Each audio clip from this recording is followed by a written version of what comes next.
বাইরে খেতে তো আমরা সকলেই ভালোবাসি, কিন্তু আজ আমি তোমাদের করে দেখাবো এমন একটা রেসিপি যেটা খেতে হবে রেস্টুরেন্টের মতো, কিন্তু এটি হবে সম্পূর্ণ নিরামিষ, কোনো রকম পেঁয়াজ রসুন ছাড়াই। এটি তোমরা যে কোনো নিরামিষ দিনে বা এমনি দিনেও বানিয়ে টেস্ট করতে পারো। আশা করি তোমাদের রেসিপিটি ভালো লাগবে। So hello everyone, welcome back to my channel and as usual you know the trick, please do like, share and subscribe my channel. So without further do, let's get started. তো আজকের এই নিরামিষ মাঞ্চুরিয়ান বানানোর জন্য আমি এখানে কিছুটা ফুলকপি নিয়ে নিয়েছি। মোটামুটি 250 গ্রাম মতো ফুলকপি আছে। এটাকে এরকম বড় বড় পিস করে কেটে নেওয়া আছে। তো এটাকে আমি ভালো করে ওয়াশ করে নিয়েছি নর্মাল জলেতে। এবার আমি এখানে মোটামুটি 1.5 থেকে 2 কাপ মতো জল ভালো করে ফুটতে দিয়েছি। জলের মধ্যে আমি অল্প পরিমাণে লবণ বা নুন অ্যাড করে দেবো। আর এটা যখন ভালোভাবে ফুটে যাবে তখন আমি এর মধ্যে এই ফুলকপিগুলোকে অ্যাড করে দেবো। এটাকে দিয়ে মোটামুটি লো ফ্লেমেতে আমরা ফুটিয়ে নেব 5 থেকে 6 মিনিটের জন্য। তারপরে এটাকে ভালোভাবে স্ট্রেন করে নিতে হবে যাতে এর মধ্যে কোনো রকম জল না থাকে। তো এখানে দেখতেই পাচ্ছ আমি এটাকে ভালোভাবে স্ট্রেন করে নিয়েছি। এবারে এখানে একটা বড় সাইজের গ্রেটার নিয়ে নিতে হবে, আর এই গ্রেটারের সাহায্যে এটাকে ভালোভাবে গ্রেট করে নিতে হবে। খেয়াল রাখতে হবে এখানে বড় সাইজের গ্রেটারই ইউজ করবে। ছোট গ্রেটার হলে এটা কিন্তু অত্যাধিক মিহি হয়ে যাবে, তখন কিন্তু এটার মধ্যে সেই মাঞ্চুরিয়ানের টেস্টটা আসবে না। তো এখানে আমি পুরো যতটা কপি ছিল সবটাকেই আমি ভালোভাবে গ্রেট করে নিয়েছি। এবারে এই কপি থেকে যেটা এক্সেসেস ওয়াটার আছে সেটাকে আমরা বের করে নেব। তো এটাকে হালকা হাতে চিপে নিতে হবে।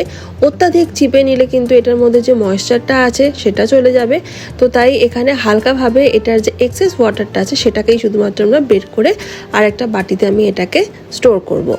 এক্সেসিভ যদি এটাকে আমরা স্কুইজ করে নিই তাহলে কি হবে, এটার যে ময়েশ্চারটা আছে সেটা তো চলেই যাবে, সাথে যখন এটা আমরা বাইন্ড করব তখনও কিন্তু এটার মধ্যে সেই সফটনেসটা থাকবে না। আর যদি জল বেশি থেকে যায় তাহলে আমাদের এখানে বাইন্ড করতে অসুবিধা হবে, কর্নফ্লাওয়ারের পরিমাণটাও বেশি ইউজ করতে হবে। তাই এই স্টেপটা খুব কেয়ারফুলি তোমাদেরকে ফলো করতে হবে।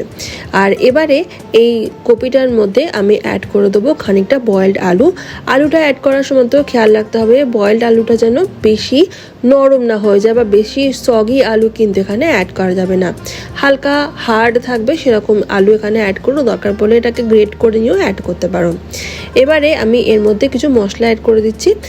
আমি এখানে অ্যাড করছি মোটামুটি 1 টেবিল স্পুন মতো ব্ল্যাক পেপার পাউডার, নুন, সাথে যাবে চপ করা কোরিয়েন্ডার লিভস বা ধনেপাতা, আর 1 টিস্পুন মতো চপ করা আদরক বা জিঞ্জার। আর এটাকে কিন্তু আমরা ভালোভাবে মিক্স করে নেব। এই স্টেজেতে আমি আগে এটাকে মিক্স করে নিচ্ছি। তারপর কিন্তু যতটা পরিমাণ কর্নফ্লাওয়ার আমাদের দরকার ততটা পরিমাণ কর্নফ্লাওয়ার আমি এখানে অ্যাড করব। আগে যদি আমি এখানে কর্নফ্লাওয়ারটা অ্যাড করে দিই তাহলে কর্নফ্লাওয়ারের পরিমাণটা কোনো ক্ষেত্রে বেশি বা কম হয়ে যেতে পারে। সেই জন্য যদি কর্নফ্লাওয়ারের পরিমাণটা বেশি হয়ে যায় এটা কিন্তু খুব চিউই হয়ে যাবে খেতে। তো সেই জন্য আমি আগে ইনগ্রিডিয়েন্টসগুলোকে ভালোভাবে মিক্স করে নিয়েছি। এবারে আমি মোটামুটি 1 থেকে 1.5 চামচ মতো কর্নফ্লাওয়ার অ্যাড করলাম। এবার এটাকে ভালোভাবে মিক্স করে নেব। নিয়ে আমি এরকম হাতে অল্প পরিমাণে গ্রিস করে নিয়েছি, বা তোমরা হাতটাকে ভালোভাবে ওয়াশ করে নিয়ে ছোট ছোট বলের আকারে এই মাঞ্চুরিয়ানগুলোকে কিন্তু গড়ে নিতে পারো। এখানে দেখো আমি সব মাঞ্চুরিয়ানগুলোকে ভালোভাবে গড়ে নিয়েছি। মোটামুটি 10 থেকে 11টা মতো মাঞ্চুরিয়ান বল এখানে তৈরি হয়েছে। এবারে আমি এখানে রিফাইন তেলকে ভালোভাবে গরম করে নিয়েছি, আর এই বলগুলোকে কিন্তু 1 থেকে 2টো বা 3টে এই অল্প পরিমাণ করে করে এটাকে ব্যাচ বাই ব্যাচ ফ্রাই করে নিতে হবে।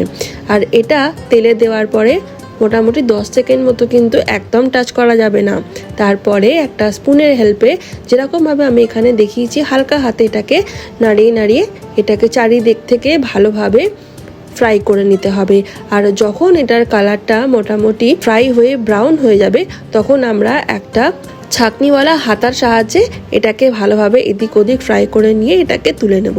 ঠিক এই পদ্ধতিতে সবকটা বল তোমাদেরকে ফ্রাই করে নিতে হবে। এভাবে ফ্রাই করে নিলে কিন্তু চারিদিক থেকে বলগুলো একদম ইকুয়ালি ফ্রাই হবে। তাই এই ছোট ছোট জিনিসগুলো কিন্তু একদম খেয়াল রেখে করো। এই ছোট ছোট স্টেপগুলো ফলো করলে তোমরা কিন্তু পারফেক্ট মাঞ্চুরিয়ান বল একদম প্রথমবারই তৈরি করে নিতে পারবে। আর বলটা কতটা সফট হয়েছে এখানে দেখতেই পাচ্ছ, আমি এখানে তোমাদেরকে ভেঙে দেখাচ্ছি। এটা প্রচণ্ড গরম, তাই একটু অসুবিধা হচ্ছিল। তো যাই হোক, এই বলটা কিন্তু একদম রেডি হয়ে গেছে। এবার আমাদের পালা হচ্ছে গ্রেভিটা বানানোর জন্য। তো গ্রেভি বানানোর জন্য আমি এখানে অনেকটা পরিমাণে রিফাইন্ড অয়েল গরম করে নিয়েছি। এবার এর মধ্যে অ্যাড করব চপ করা জিঞ্জার। তো মোটামুটি 1 to 2 টেবিল স্পুন মতো জিঞ্জার আমরা এখানে অ্যাড করছি। আদার পরিমাণটা একটু বেশি হবে, কারণ আমরা এখানে রসুন বা পেঁয়াজ অ্যাড করছি না। সাথে আমি এখানে অ্যাড করে দিচ্ছি একটা গ্রিন চিলি আর চপ করা ভেজিটেবলস। আমি এখানে চপ করা গাজর, বিনস আর ক্যাপসিকাম ইউজ করেছি। তোমরা তোমাদের ইচ্ছে মতো সবজি এখানে অ্যাড করতে পারো। এই স্টেজে ফ্লেমটাকে কিন্তু মিডিয়াম টু হাইতে রাখতে হবে। আর এই ইনগ্রেডিয়েন্টসগুলো দেওয়ার পরে কিন্তু এটাকে খুব একটা বেশি ফ্রাই করার দরকার নেই। তো চাইলে তোমরা এখানে গাজর, বিনস এইগুলো কিন্তু ব্লাঞ্চ করেও ইউজ করতে পারো। তো এখানে আমি হালকা এগুলো ফ্রাই করে নিয়েছি। এরপর আমি এর মধ্যে অ্যাড করে দেবো মশলা। তো আমি এখানে অ্যাড করে দিচ্ছি মোটামুটি 1 টিস্পুন মতো ব্ল্যাক পেপার পাউডার, নুন পরিমাণ মতো। সাথে আমি এখানে অ্যাড করে দেবো মোটামুটি 1 টিস্পুন মতো সয়া সস আর 1 টেবিল স্পুন মতো কেচাপ। ভালো করে ইনগ্রিডিয়েন্টসগুলোকে মিক্স করে নেব। এবারে এই ইনগ্রিডিয়েন্টসগুলো যখন ভালো মতো ফ্রাই হয়ে যাবে তখন আমি এর মধ্যে অ্যাড করে দেবো ভিনিগার। তো আমি এখানে মোটামুটি 1/2 টিস্পুন মতো ভিনিগার অ্যাড করে দিয়েছি। এবারে এটাকে হালকা হাতে মিক্স করে নিয়ে এর মধ্যে অ্যাড করে দিচ্ছি পরিমাণ মতো জল। মোটামুটি 1/2 কাপ মতো জল আমি এখানে অ্যাড করে দিয়েছি। জলটা যেই ফুটে যাবে আমি এর মধ্যে অ্যাড করে দেবো কর্নফ্লাওয়ারের স্লারি। তো আমি এখানে মোটামুটি 1 টিস্পুন মতো কর্নফ্লাওয়ারকে জলের মধ্যে গুলে ওই মিক্সচারটা এখানে অ্যাড করে দিয়েছি।